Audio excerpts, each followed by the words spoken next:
Hey guys, and welcome to the very first video of Dads in Darker. In this series, I'll be going over the basics of Dark and Darker to assist in onboarding of new players and giving tips and tricks where I can. This is episode 1, day 1.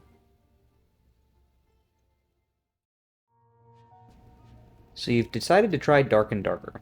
Whether on a whim or because you were convinced to try it by a friend, we're glad to have you all the same.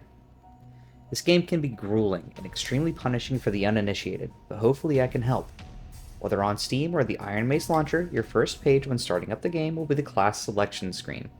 As a free-to-play player, you will only have the ability to create one character, or as a paid, legendary user, you may have up to 9 as of the recording of this video.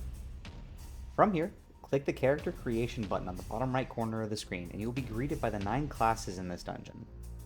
I won't be going into depth into each character in this video, so feel free to pick whoever you would like. The most beginner-friendly classes, in my opinion, are the Fighter and the Ranger. But this video will help no matter what class you choose.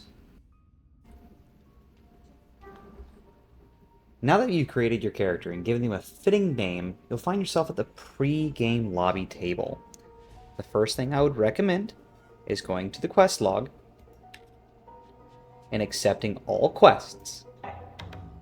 Here you will find all open quests for each and every vendor. We will cover this in another episode. For now, go back to the main menu. From here, your next step would be to go to Merchants. From here, move over to the Squire. The Squire will equip you with free gear at the beginning of every game if you have nothing else in the slot.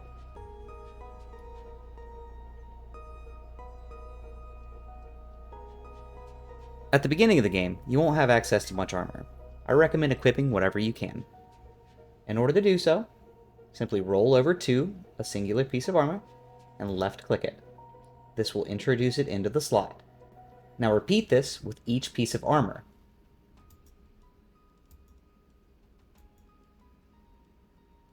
Once done with the armor, we move on to weapons.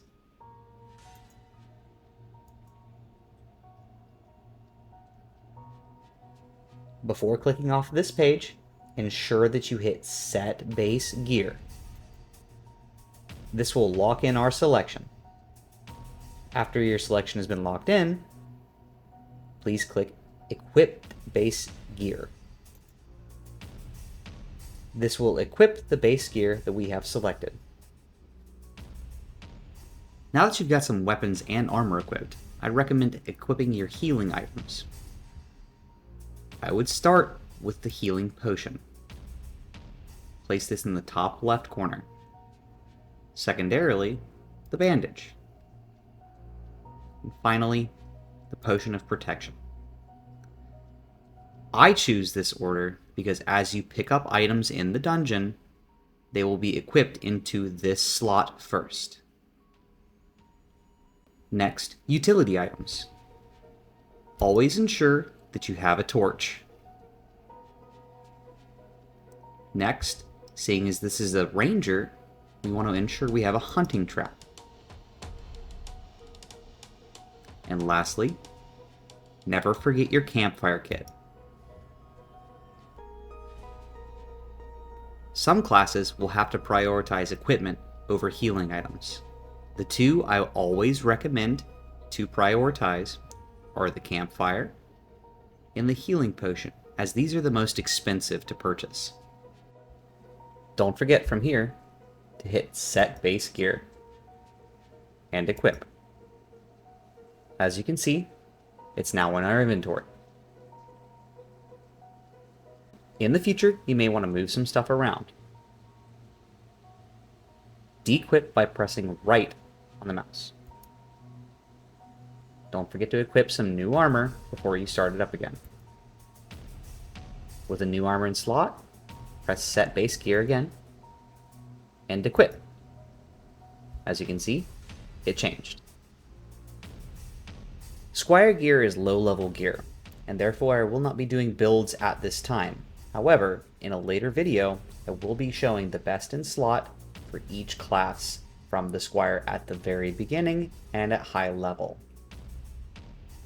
Now that we've got some gear equipped, let's go back to the menu. Select back, and let's look at the Alchemist. The alchemist sells our healing potions. Going back, the surgeon sells our bandages. Back one more time. The woodsman sells our campfire kits. These healing items will be important to keep in mind. However, never forget that your squire can equip you with free ones. When you start this game, you will start with no money. Therefore, we must prioritize getting in and out of the dungeon as fast as possible, with as much loot as possible. The first few times into a dungeon, I always recommend exfiltrating as fast as you can, with as much as you can. Don't worry about rarity. Don't worry about how many slots it takes. Whether it's jewelry or armor, grab it and go. Now that we've reviewed our squire and other merchants, our next step will be going into class. In our class, it will show our level, our experience, and reward tokens. Reward tokens are a little bit of a later game item, so don't worry about those right now. Click over to perks and skills. As you can see, there are quite a few. Don't get too confused though. Right now, we only have one open slot. At this point, read through your perks and choose the one that you feel is best for you. I will be going through each class and selecting the best in slot for best first perk later in a different video. For skills, I will be doing the exact same thing. Pick whatever you feel is comfortable for you right now. The large stat sheet on the left is very important for gameplay.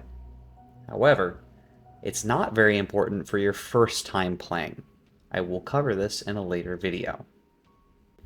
You may select new perks by either dragging and dropping or right-clicking. Same thing with skills. Right-click and drag and drop. As you play, you will level up. As you level up, you'll open new slots.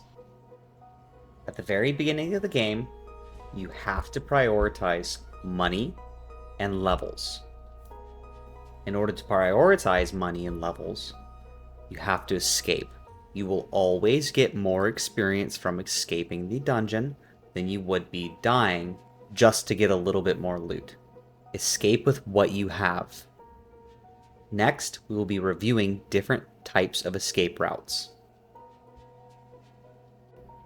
This is the Dark and Darker map on spellsandguns.com. I will provide a link to it in the description below. This is an interactive map that can show you any landmark on the map, be they escapes, specific enemy types, or bosses. For our current purposes, we will be using it to find the escapes. If you look closely, they will all be highlighted in blue. For this example, on the Goblin Caves, you will find some of the following exits: the elevator exit, the rope exit, the static exit, and the static portal exit. Of the escapes, the static and the rope exit are solo escapes. However, the elevator and the static portal escapes can be used by multiple people. Now that we know what an exit looks like on the minimap, we have our weapons and armor equipped and our healing items equipped. Let's go ahead and start our first match. In order to start your first match, you'll need to scroll over to here, click this, and this will open up the different maps. As you can see, there are single player, duo, and trio dungeons. There are normal and high roller dungeons as well. For now, I recommend going into the solo normal. The solo, duo, and trio dungeons will rotate based on a timer. Click on one, and it will take you back to the table. Once you're ready, press start. Once you press start, the squire will appear. An address as to whether or not you have below or above a gear score of 25. Ignore that for now, you are below 25 gear score. Select yes. Congratulations on your first dungeon run. I hope it went well. Thank you very much for listening to this episode. In the next episode, we'll be going in depth on other topics that will help you further into the future. Thank you so much for listening, and I hope to see you in the dungeon.